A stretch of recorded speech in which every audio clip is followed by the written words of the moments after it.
A coat drive for kids. Central hosts a Veterans Day program. We learn about the history of an elementary school in the district. And Senor is trying to take back his title of the Answer Key. Hi, I'm Jason Lopez Martinez. And I'm Courtney Thorstensen, and you're watching Eagle Zone. It's been a messy week of weather, and that's affecting the schools. Ice coated the community after a storm, which canceled classes for a day. We didn't have warm days to melt the ice before snow came and covered it. The school has been staggering release times to make the parking lot safer, and the grounds crews have been working hard to get rid of the ice and snow. That's really like our most dangerous situation that we get into because it's everywhere. It's on everything. Grounds crew is asking people to be especially careful around ice, snow, and the equipment used to remove it. That ice and snow is just the latest sign that the seasons are changing, and that means people need winter clothes like coats and boots. Eagle Zone's Jet Carlson spoke with students and staff at Central to see how we can help in those in need. Jet? Creeping closer to winter and the temperatures dropping, coats and winter gear is something everyone needs. We talked to the Indian Education Coordinator, Gordon Treetop, about how NASA Group is getting to work.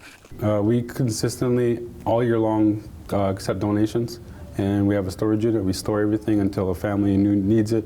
We have some families that show up from out of town with little to nothing. We always assure that they have their coats, blankets, the necessities of life. As far as coats, it's starting to get cold out, so we start to ramp up coat drive, shoes, boots, caps, snow pants.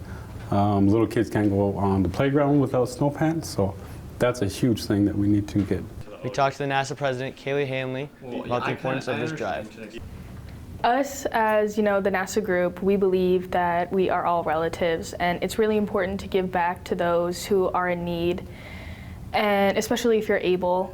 And I've been in that place as a little kid in elementary school who's been given a coat by this drive, and it's really important to give when you can. Kaylin Hanley and the NASA group aren't alone help supply coats to the Indian Reservation. We're working with Mr. Wilkinson because he's been doing his own separate coat drive, I guess, and so we're kind of putting the two together and working together with him on that. Next, we asked Treetop about ways that we can help. You students are great with social media. Pick up a flyer, or if not, we can get some info from Mr. Wilkinson. Blast it out there, Snapchat, Facebook, Instagram, whatever you guys can do. That's how you can help. If you're interested, talk with Mr. Wilkinson or find Mr. Treetop at Student Services. Thanks, Jet. You can continue donating until Thanksgiving. This is our first show since Veterans Day. Some schools are closed on the holiday, but the Aberdeen School District is one that chooses to stay open, and it hosts a Community Veterans Day program at the high school. Eagle Zone's Emma Pierce compiled moments from the assembly.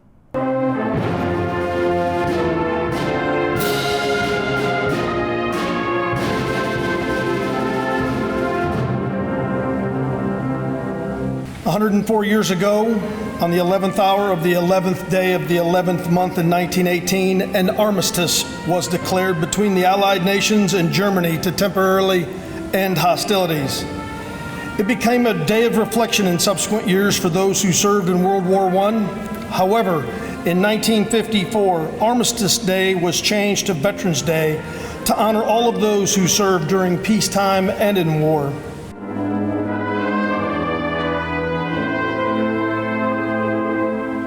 Today we gather to remember our military personnel. We acknowledge that their service enables us to walk as free people in this great land. May we not take for granted the freedoms that we have and how much it has cost.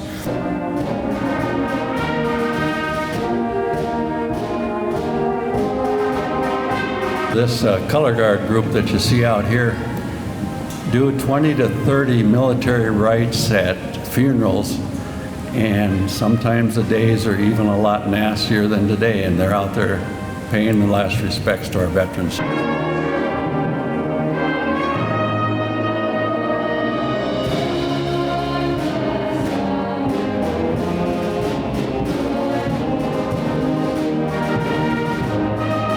Please remember those who are currently serving around the world, and let us never forget those who didn't make it home.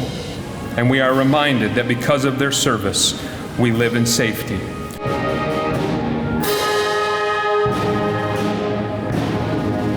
God bless you, and God bless America. Other schools throughout the district also hosted Veterans Day assemblies, and the schools hosted a social wall with the pictures of veterans. You can still see a link to that wall on the school district website. This week, we welcome a new segment. The elementary and middle schools are named after people, but who are those people? I'll visit each school to learn more about the person behind the name. This week, we visit Mike Miller Elementary. The newest elementary school in Aberdeen was named after a former school board member who a lot of people called a friend, Mike Miller. His wife, Giannis Miller, works at the high school. I think he would be very pleased with it. Mike was pretty humble though, and so I'm sure he would have thought there was someone that was more deserving of it. But it's a very beautiful school, and they have done some wonderful things there to it.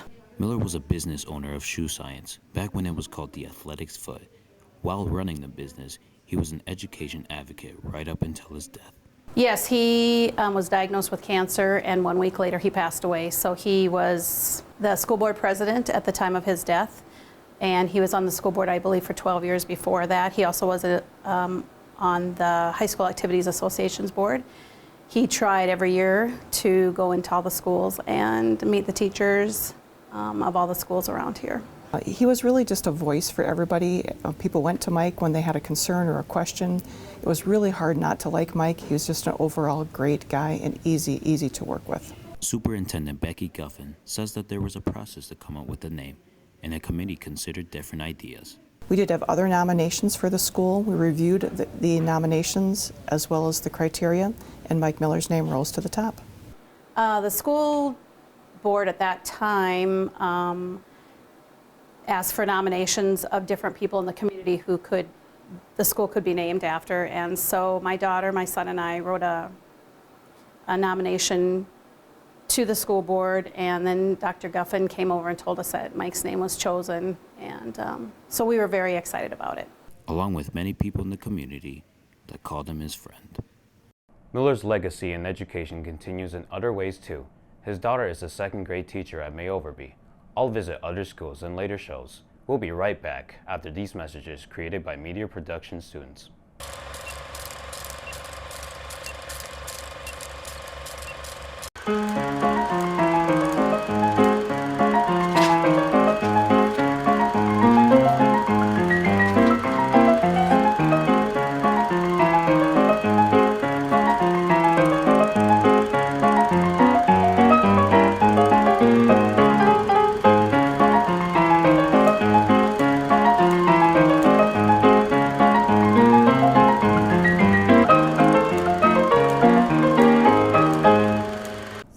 Central committed to different colleges in the state over the past week, and the community gears up for softball. Eagle Zone's Jacob Krenz joins us with a look at sports. Courtney, Golden Eagle athletes signed papers to attend schools right here in South Dakota. We've seen Taryn Heddick on the soccer field here in Aberdeen, and she committed to SDSU to play that sport. Drew Solfrank made the highlight reel in football a lot this fall, but he decided to go to Northern for track. And Carter Dingman is also committed to Northern for track and field. They'll join other Aberdeen graduates competing at those schools. Softball is coming to school this year, and that's important to Aberdeen for more than one reason. It brings more opportunities for girls at Aberdeen Central, but it also opens up possibilities for the community. Eagle Zone's Courtney Thorstensen explains. Aberdeen will host the high school softball state event this coming spring of 2023. Coach Cassidy Shar is filled with excitement for the upcoming experience. Softball is going to bring a completely new light and a new opportunity to spring sports for females. It's coming full circle and it's finally happening. So it's long overdue, but we are going to hit the ground running, and I'm so excited to see the potential it has within the community and things like that. In addition to bringing exposure to the sport, the Convention and Visitors Bureau is excited for the attention the state event could bring to the town. First of all, it means people are going to be here. They're going to be eating in our restaurants and visiting our attractions and shopping at our stores. So we're very happy to host those events. The state events that are held in Aberdeen can give our visitors a good taste of our town, giving them the desire to share it with family and friends who live outside of Aberdeen and possibly bringing them back to spend the money again. We're very excited to have people here for big events because they might come back for their own small events too. While that can be a perk for Aberdeen, Coach Shar points out our other benefits too. I am most excited about bringing this opportunity to female athletes in Aberdeen. I've always been so fortunate to have softball be an easy part of my life, and bringing that to the community and getting to be a part of it is the biggest honor I could have been asked to be a part of. So I'm very excited for the opportunities it brings to female athletes. Open gyms will start this winter for softball. The season kicks off in March and the state tournament is at the beginning of June. Thanks, Jacob. We're back again with another segment of Are You Smarter Than Senior? Take a look.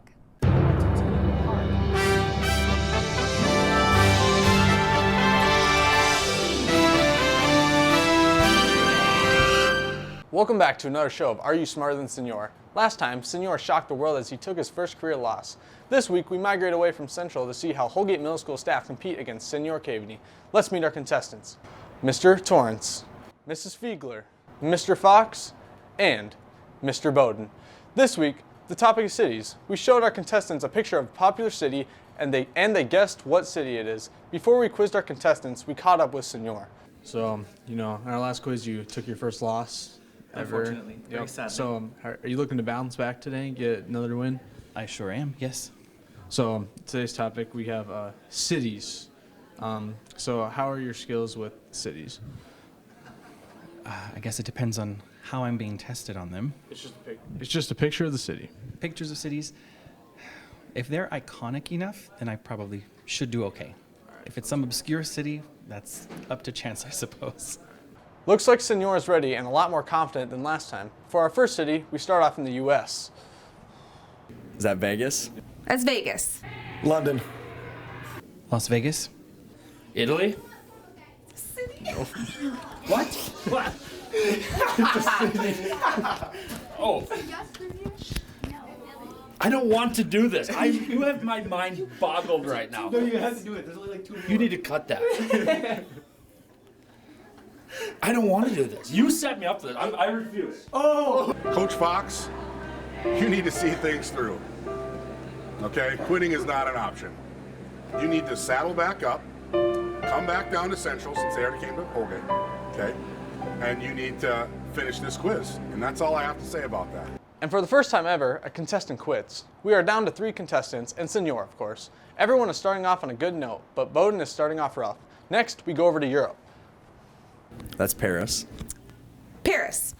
That's the same thing. London. Paris. Everyone is still perfect, but things are starting to not look good for Bowden. Now, we return back to the States. Seattle. Seattle. Oh, Seattle. Yep. Seattle. Bowden gets his first one correct, and everyone else remains perfect. Next, we move up north to Canada. Chicago. Is it Toronto? Yep. St. Louis. That's Toronto. Torrance gets his first wrong, so it's a battle between Fiegler and Senior. And Bowden, he doesn't got a chance. Now, we move down to the southern hemisphere in Brazil. That is Rio de Janeiro. Rio de Janeiro. Mexico City. Rio de Janeiro. Well, Fiegler and Senior remain perfect. Will Senior bounce back after a tough loss, or will Fiegler take home a victory, putting Caveney on a 2-game losing streak? Let's find out what Torrance and Bowden say first. For our final city, we move back to the U.S. Madrid, Spain. I don't know. Baja California. At the time, I didn't even think Baja California was a real place. But the team behind the scenes at Are You Smarter Than Senior did some research and found out it was a real place, as it's located in northwestern Mexico.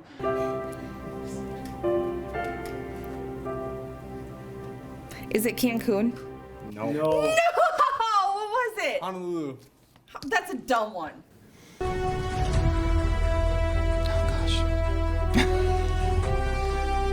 Ooh, this looks familiar.